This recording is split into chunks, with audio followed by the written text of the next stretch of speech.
Banjir adalah bencana alam yang terbilang umum terjadi, dan faktanya, permasalahan air ini bisa menyebabkan kerugian yang sangat besar. Dilaporkan, kerugian untuk banjir Jakarta pada Januari 2020 lalu mencapai ratusan miliar. Tidak perlu permasalahan rumit untuk menyebabkan ini. Cukup curah hujan yang tinggi saja, banjir sudah bisa terjadi. Tentu saja ada banyak elemen lain yang bisa menjadi penyebab banjir. Dan berikut adalah beberapa fakta ilmiah tentang banjir terkait tipe, penyebab, dan dampaknya. Tapi sebelum kita lanjut, bagi kalian yang belum subscribe channel ini, agar di subscribe dulu, sebagai bentuk dukungan kalian buat channel ini. Dan jangan lupa diklik tombol loncengnya.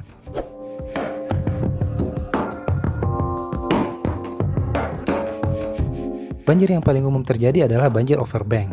Banjir overbank bisa terbilang sebagai banjir yang kelebihan muatan. Air yang dialirkan di sungai tak dapat lagi ditampung dan dialirkan sehingga meluap ke area lain. Umumnya ini terjadi jika curah hujan sangat tinggi, atau ada sesuatu yang menghalangi kelancaran lajur air di sungai. Untuk area yang relatif datar, air biasanya akan menyebar secara perlahan dan bukan tidak mungkin hanya akan merambat di daerah dekat sungai tersebut. Sedangkan di dataran yang relatif tinggi atau area pegunungan, air akan bergerak lebih cepat, mengikuti kecuraman dataran, dan terjadi dalam waktu yang singkat.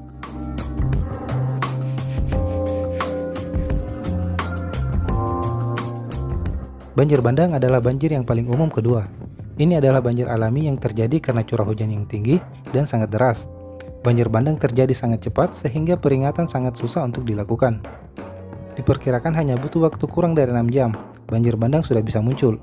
Ciri khas dari banjir ini adalah kecepatan arus air yang sangat tinggi, membuatnya sangat berbahaya. Tercatat, kecepatan air banjir bandang bisa mencapai 400 km per jam, hingga mampu menyeret bebatuan besar.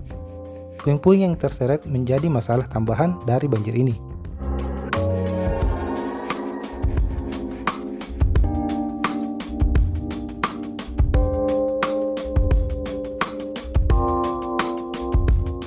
Ada pula banjir yang disebabkan oleh es. Banjir ini hampir tidak pernah terjadi di Indonesia, karena sedikit area Indonesia yang dilapisi oleh salju. Namun di beberapa negara, banjir es menjadi masalah tersendiri.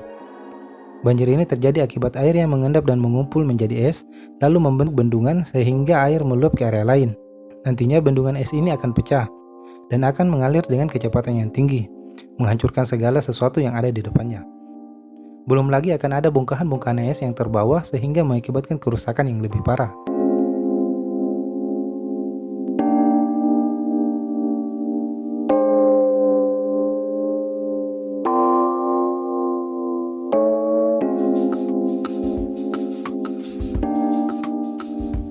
Banjir rob atau banjir pasang. Banjir jenis ini terjadi di daerah pemukiman yang terletak di pesisir pantai. Biasanya banjir ini sangat dipengaruhi oleh situasi laut. Menurut BMKG, saat terjadi fenomena supermoon atau ketika bulan berada di posisi yang dekat dengan bumi, banjir rob sangat mungkin untuk terjadi.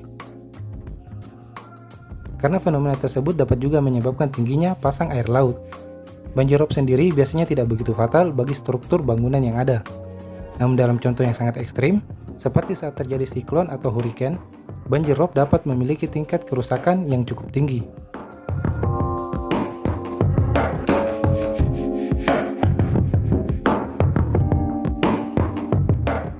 Banjir lahar.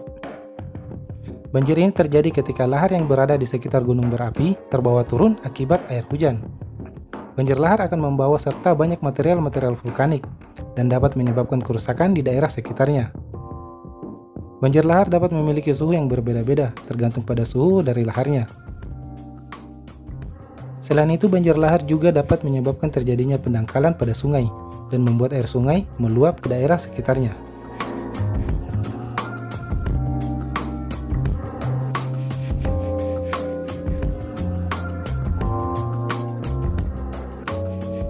Banjir akibat kesalahan struktur atau manusia. Memang sebagian besar banjir yang terjadi akibat tindakan manusia yang tidak menjaga lingkungan dengan baik.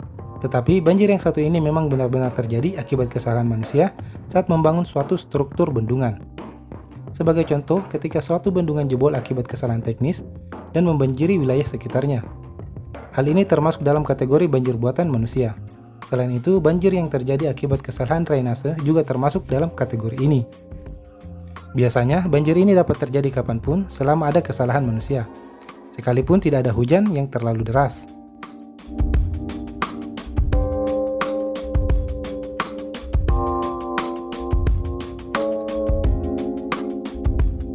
Banjir bisa ditangani dengan mengetahui penyebabnya.